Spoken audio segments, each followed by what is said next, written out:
Now, coming up in a little bit more than 10 minutes, we are going to be speaking with Claudia Tucker. She's a member of the Amherst County Board of Supervisors. So if you follow her on social media, she's had several posts about a bill before the General Assembly, and the most recent one on January 25th. Come on, everybody, sign up. She writes, tell your legislators that you believe law enforcement officers should have the same right of due process as criminals. Don't let another officer go through what Lewis Goldman did. And so she's referring to Lewis Goldman, who's the former Amherst County Sheriff's deputy, who 3 years ago, actually it took place a little more than 3 years ago. It was April, this started in 2021 with COVID vaccinations at Amherst County High School. And ABC 13 has done a very thorough story, very thorough reporting on what's happened here.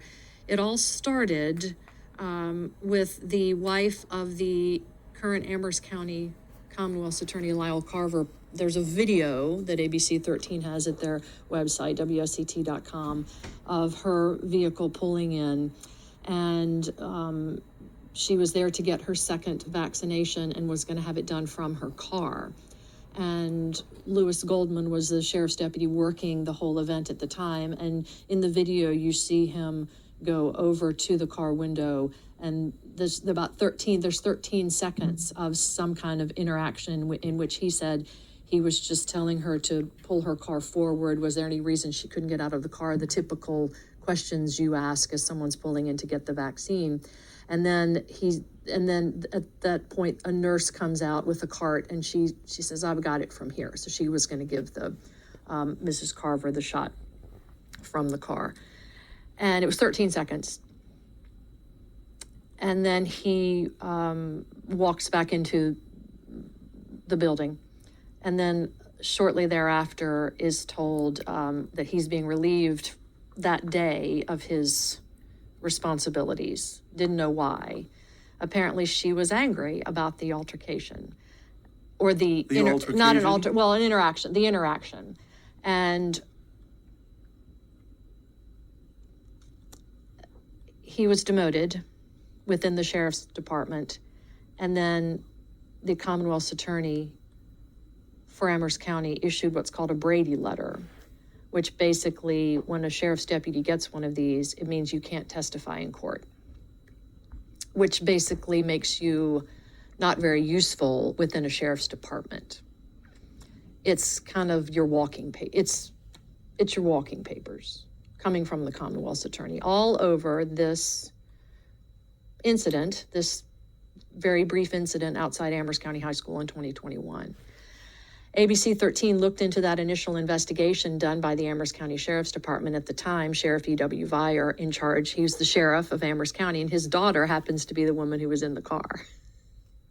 So they came up with they have the findings of their investigation that led to the demotion of Deputy Goldman. And when Sheriff Jimmy Ayers became the sheriff, he reopened the investigation and went back and talked to the people who were quoted and cited in this investigation. And they have a direct, a very different take on what happened, and some direct contradictions as to what the previous administration found in that investigation. Well, so what did they tell the previous administration? They told the investigation written up by a member of the sheriff's department said she was unconscious and needed treatment at the scene. And the people that Sheriff Ayers has since interviewed said no one lost consciousness. There was never anything like that. There's just discrepancies in that initial report that led to his demotion. There's all kinds of loose ends here in this case. Claudia Tucker has, there's a bill before the General Assembly now. She's going to talk to us and this whole case. When we come back, there's a bill now that would allow officers like Lewis Goldman, who's no longer with the Amherst County Sheriff's Department, would allow him to allow these officers who receive a Brady letter to have recourse, to be able to defend themselves against it. Currently, that's just not the case. So she has become an advocate for him, his situation, and this bill that's before the General Assembly, and we'll get it all from her perspective when the Morning Line continues. And joining us now on the phone is Amherst County Supervisor Claudia Tucker. Claudia, good morning. Good morning. We've been watching your social media pages, and you have your most recent post says, come on, everybody, sign up. Tell your legislators that you believe law enforcement officers should have the same right of due process as criminals. Don't let another officer go through what Lewis Goldman did. Of course, he's the former Amherst County Sheriff's deputy. We've outlined the case a little bit on the program this morning based on the ABC 13 investigation, but I want you to kind of help us with that. When was the first time you heard about this case involving Lewis Goldman? Probably a year ago. Obviously, it had happened way before then. I recall when Lewis Goldman was a resource officer at the high school, knew him there. I was a resource officer when my children were there. But as far as really getting to the nuts and bolts and what had happened a year ago. And tell us what, your understanding of the situation is. My understanding of the situation now is that during the vaccine clinic, an individual came there, came to the outside, was not parked to go inside, was at a handicap spot, if you will, and that individual was asked by Lieutenant Goldman if they were able to walk inside, and the person said, and I'm paraphrasing here, no, I'm going to get my shot out here. Don't you know who I am? And the interaction with Lieutenant Goldman and that individual was a matter of less than minutes. And less than 3 or 4 minutes, this individual, by individual I mean Lieutenant Goldman, life was forever changed, needlessly. And the individual happened to be the wife of the Commonwealth's attorney and the daughter of the sheriff. That is correct. So he was that day taken off that assignment and then demoted within the sheriff's department and then issued the Brady letter, which is what this legislation now has to do with. Tell us about that. Legislation will do one thing and one thing only. Senate Bill 1274 will allow law enforcement to have the same right of due process as others that find themselves in our judicial system. Currently, and we know this from Lieutenant Goldman and others, if a Commonwealth's attorney issues a Brady letter, there is absolutely nothing that law enforcement can do with it, about it. They can't say, no, this is wrong, no, your facts are not correct. They can't do anything. And we have since found that in the case of Lewis Goldman, not only were the facts incorrect, they were grossly incorrect. I would even say contrived.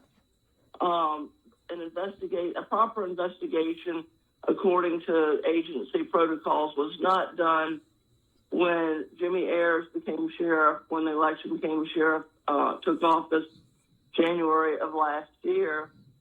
He looked for a file and found pretty much a slim file. And what was there, in the words of Sheriff Ayers, was shoddy work. He commenced to do another investigation.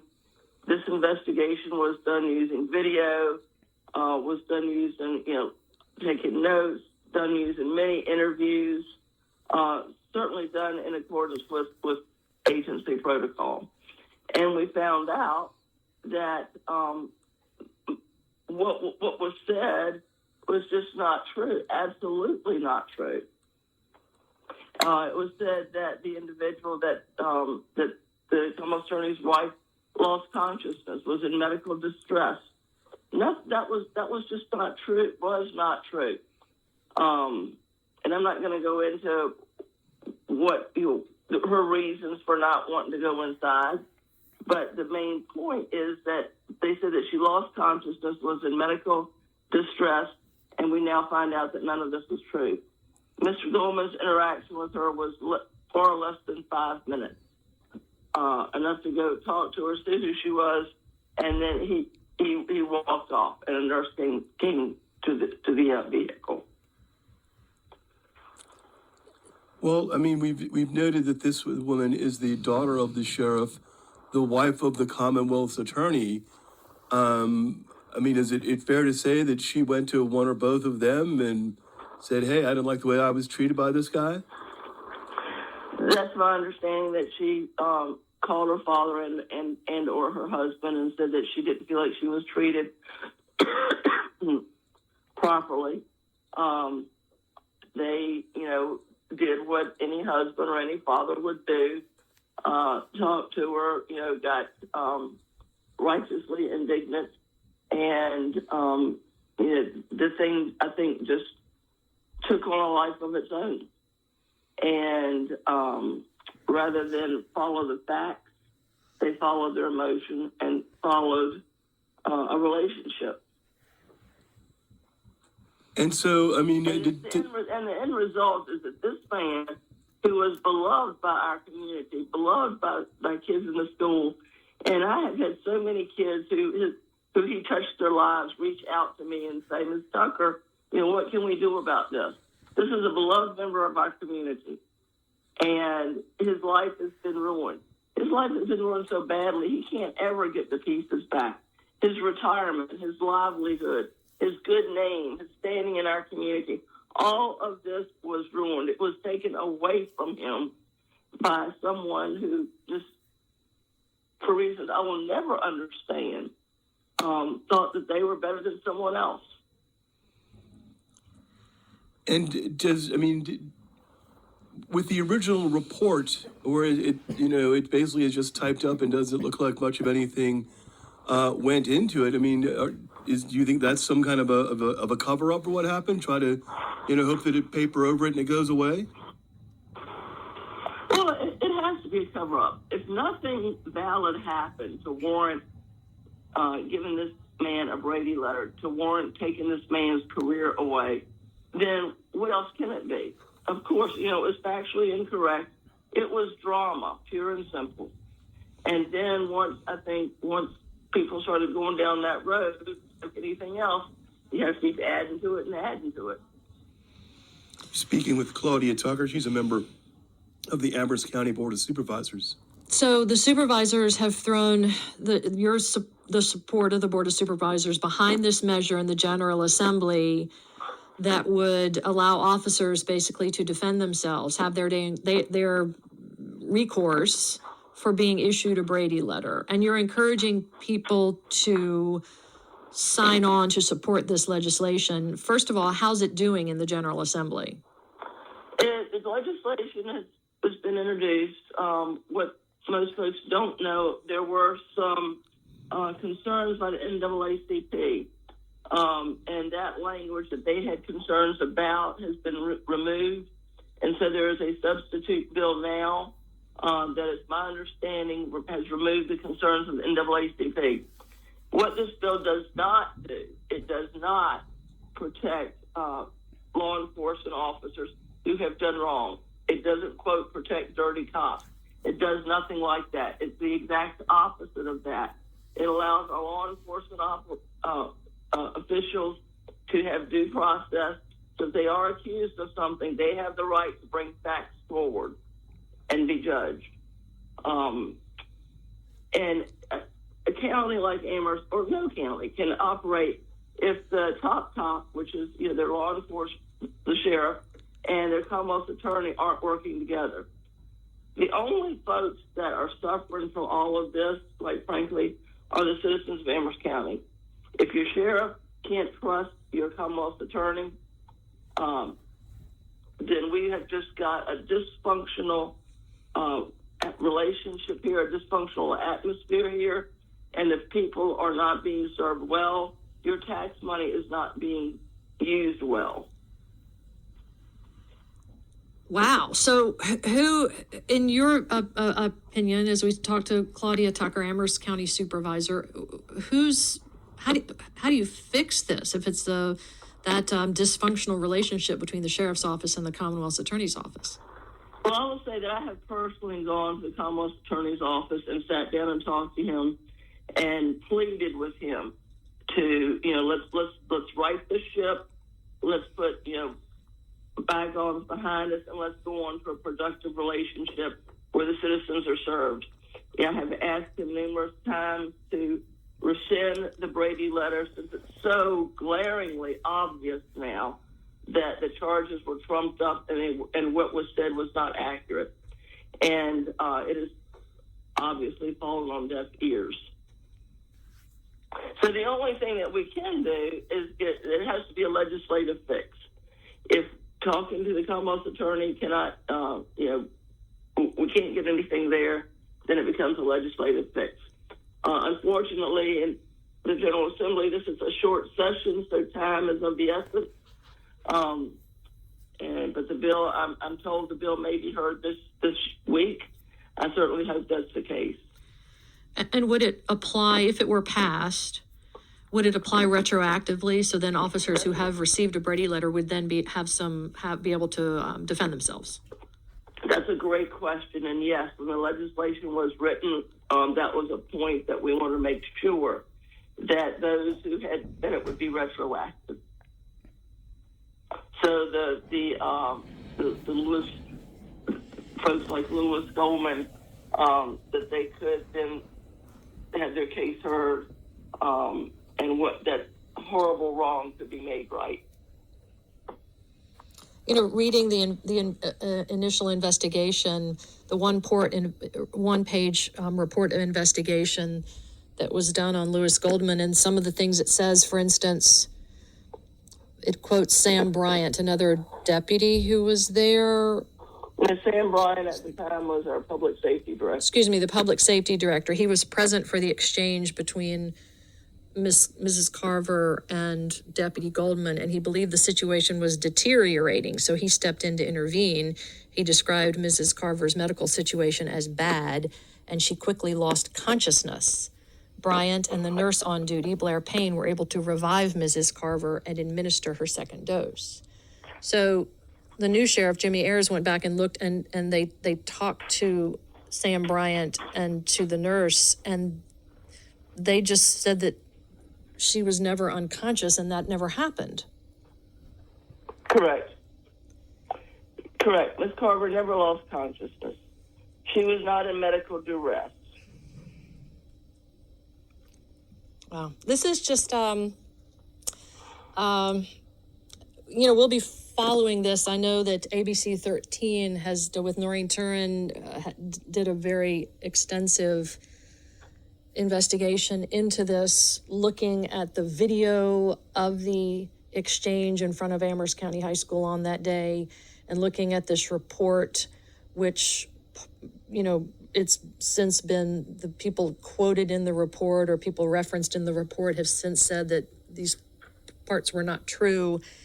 And Deputy Goldman, former Deputy Goldman, I guess, has he been offered his job back by the sheriff's office that you know of? No. Okay. No, he has not. And there are a few things in life that you see that are just so unfair and so clearly unfair, and where people just quite frankly lied. But the cost was so high to another individual, and the people who could make this right choose not to. And that's the important part here. They are choosing not to make this right. They're choosing to turn their head on this gentleman. They're choosing to turn their head on our community. Because if our community can't trust our Commonwealth's attorney, we're in a bad situation here, folks. Are the supervisors, Amherst County supervisors, in agreement on this? Was this vote unanimous? The vote was unanimous. Claudia Tucker, thanks so much for joining us this morning to fill us in on this situation from a supervisor's perspective, and we'll be following this measure, and we'll talk to you again soon, okay? Thank you very much for your interest in this case, and please keep it up. Have a good day. Bye. 846-8255. Let's go to the phones. We had an interesting conversation with Amherst County Supervisor Claudia Tucker. The supervisors were unanimous in supporting this measure that would let officers who've received a Brady letter, which comes from a Commonwealth's attorney telling them that their testimony in court won't be accepted. So it can in essence it can end a sheriff's deputy's career. And this measure before the General Assembly would give them some recourse to challenge that. And the supervisors, given the Lewis Goldman situation, were unanimously supporting it. Let's go to the phones, and here is Paul. Hi, Paul. Good morning, guys. Good morning. The Amherst supervisor, I believe, mischaracterized the actions of Mrs. Carver, her husband, and the then sheriff. She described her as having felt that she was mistreated, and the sheriff and the Commonwealth's attorney as righteously indignant. I believe that is wrong. If the case as presented on the station, as presented, tells me that this woman is a spoiled B-word, that her husband and the sheriff were engaged in gross malfeasance, dereliction of duty, deliberately targeting somebody who had done nothing wrong. And as such, the former Lieutenant Goldman is due restitution from these three people, and they ought to be held responsible to pay this man what he is due for what he lost. And as it is litigated, I hope that is a quick determination by a judge, because what was done to this man, as presented on the radio, is gross miscarriage of the office and the trust placed in the Commonwealth's attorney and in the sheriff. That is disgraceful and disgusting behavior, and it indicates a problem inside that family that needs to be exposed. This man Goldman should not have been exposed and wrecked as he was. These three people should, because the case with false witness, as described in Scripture, is it should be done to the people who bore false witness what they intended to do to the victim, in this case, Lieutenant Goldman. And I hope that's what happened. Thanks, guys. Paul, thank you. Where all this goes, we hope to talk to Lewis Goldman here in the coming days as well. He told, we have, in case you missed it, stories from over the weekend, and we also have plug away. Spoiled B-word that her husband and My 32-year career. Coming up on 8 o'clock, we have, in case you missed it, stories from over the weekend, and we also have Plug Away Monday, brought to you by Gentry Lock Attorneys. If you have an event you'd like to let fellow listeners know about, get ready, 846-8255. It's 8 o'clock. We'll be right back. Tattoos are so cool. But the